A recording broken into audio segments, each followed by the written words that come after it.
as whiteness in America, we often use the term Caucasian to refer to white people. Takao Ozawa was a Japanese immigrant who fought to be recognized legally as white because at the time, naturalization laws required you to be either a free white person or an alien of African descent. His case went all the way to the Supreme Court, and ultimately Supreme Court Justice George Sutherland ruled that white was a term that referred exclusively to the Caucasian race. But what does Caucasian even mean? The term Caucasian was coined by German philosopher Christoph Meiners in his treatise The Outline of History of Mankind. His work was wildly popular and is the root of the scientific racism that I described in my first video. Meiners was a polygenist and believed that each race had different origin. In the 18th century, it was a common belief that beauty equated to perfection, so Meiners' findings were based mostly on the level of attractiveness, according to him, of every racial group. He set up a racial hierarchy from least to most attractive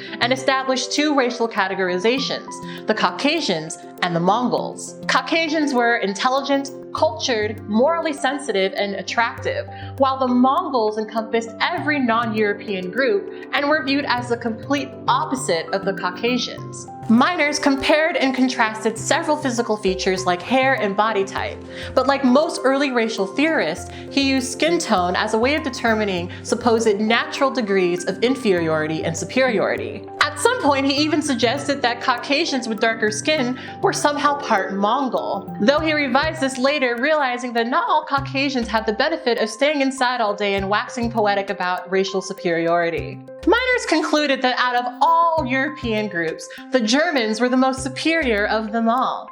And as you can imagine, the German public ate it up. His work became heinously popular, and he went on to publish several more articles reinforcing his idea of racial hierarchies and the superiority of the Caucasian race. He'd often use physiology as a way of making a connection between the cultural and political power of people of color. In 1790, he published several articles in response to the slave uprising in the French colony of Saint Dominic. And in these articles, he argued that not only was it impossible, but also simply unjust to give Negroes any modicum of equality, because, as he put it, they were born inferior and predisposed to slavery.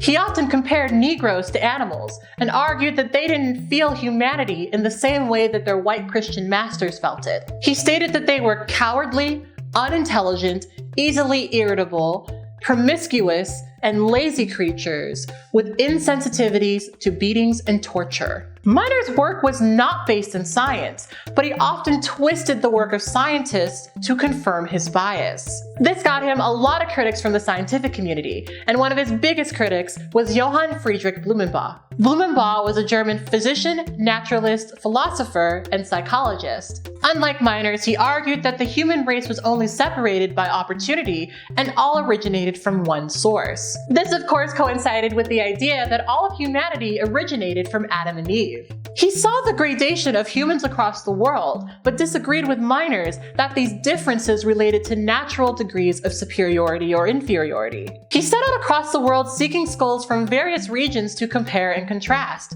By 1765, he had collected about 60 craniums, but his favorite was that of a Georgian female. He found this skull to be the most aesthetically pleasing because of its symmetry, its high forehead, its pronounced eye ridges, and Roman jawline. Because he found the Georgian skull to be the most beautiful, he concluded that all of human life must have originated from the Caucasus region. One of his now disproven arguments for that was that it was easier for a person with light skin to become darker than it is for a person with dark skin to become lighter. By 1795, Blumenbach had established 5 racial categorizations: the Caucasians, the Ethiopians, the Mongolians, the Americanoids, and the Malays.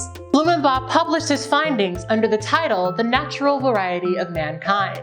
He went on to give more familiar terms to his 5 racial categorizations, and he officially deemed the Caucasian race as white.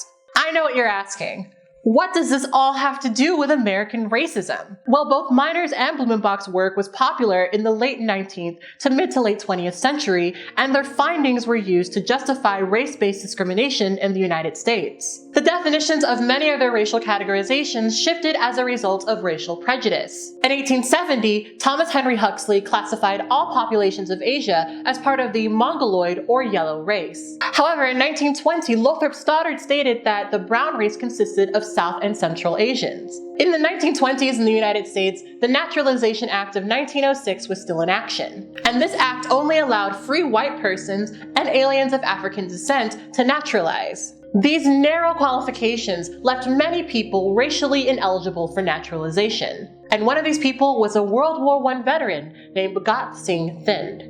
Thind was an Indian Sikh man who identified himself as a high-caste Hindu of pure Indian blood. He immigrated to America in 1913 and found work in an Oregon lumber mill.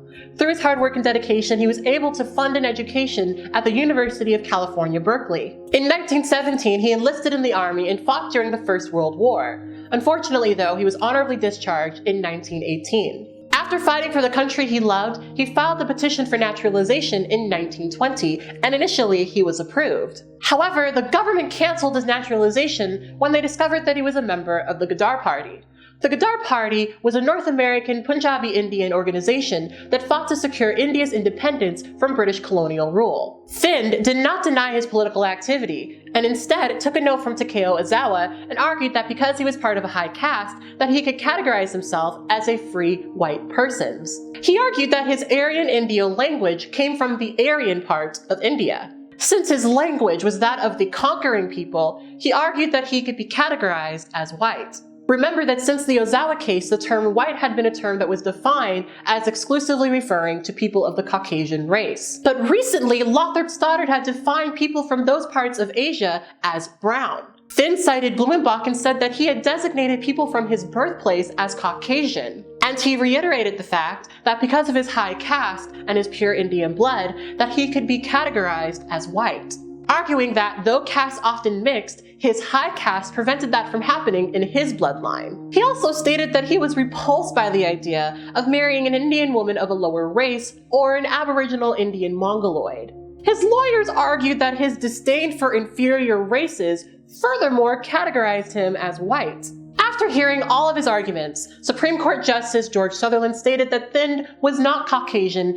in the common understanding of the term. Citing Encyclopedia Britannica's entry on Hinduism, Justice Sutherland argued that racial mixing did occur among the Aryan invaders of North India, and though caste systems were supposed to prevent this, they weren't entirely successful. Interestingly enough, though, the 1910 edition of the Encyclopedia Britannica actually does describe the Aryan invaders of North India as part of the white race, and made a point of saying that they maintained racial purity. Contradictions aside, ultimately Thind was denied naturalization on the grounds that even though an argument could be made that he is technically Caucasian, it was unlikely that he was racially pure. Racial purity was of course encouraged because of the history of racial discrimination in the United States. In the 1920s, Darwinism and eugenics had started to influence the legal and social perception of non-white people in America. Charles Davenport was the head of the Eugenics Records Office in 1913. President Theodore Roosevelt wrote a letter to him praising his work in fighting to maintain Anglo-Saxon racial purity. An influx of non-white immigrants caused a fear among many Americans of a so-called racial suicide,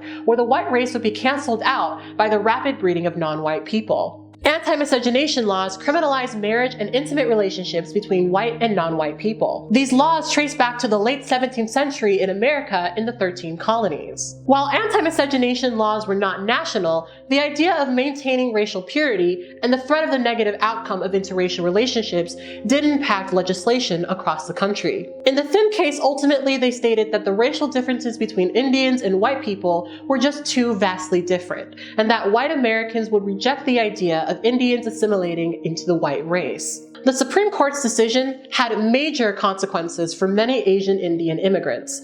Many people had their land taken away from them and their citizenships rescinded. In California, the Alien Land Law of 1913, in conjunction with the Supreme Court's decision in the Thind case, empowered the Asiatic Exclusion League in their fight to revoke Indian land purchases. By 1940, about half of all Asian Indian immigrants had left the United States. In 1935, Congress passed the Nye-Leah Act that allowed all World War I veterans to naturalize regardless of their race. In 1936, Thind finally became a citizen of the United States after his third attempt to naturalize.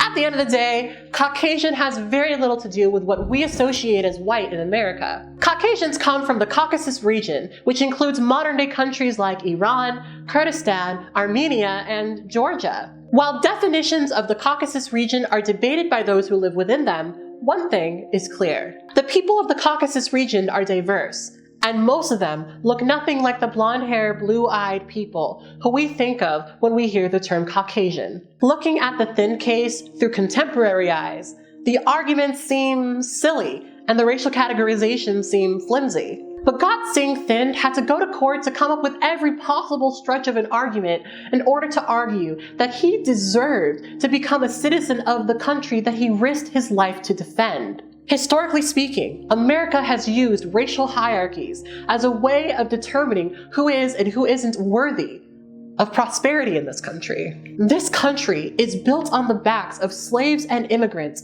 at the behest and benefit of white men. And to this day, people of color have to fight to maintain their validity and how they measure up to white people who have historically rewritten history and twisted science to maintain their superiority. And that's white history. If you like this video, you can support my work by becoming a monthly Patreon patron.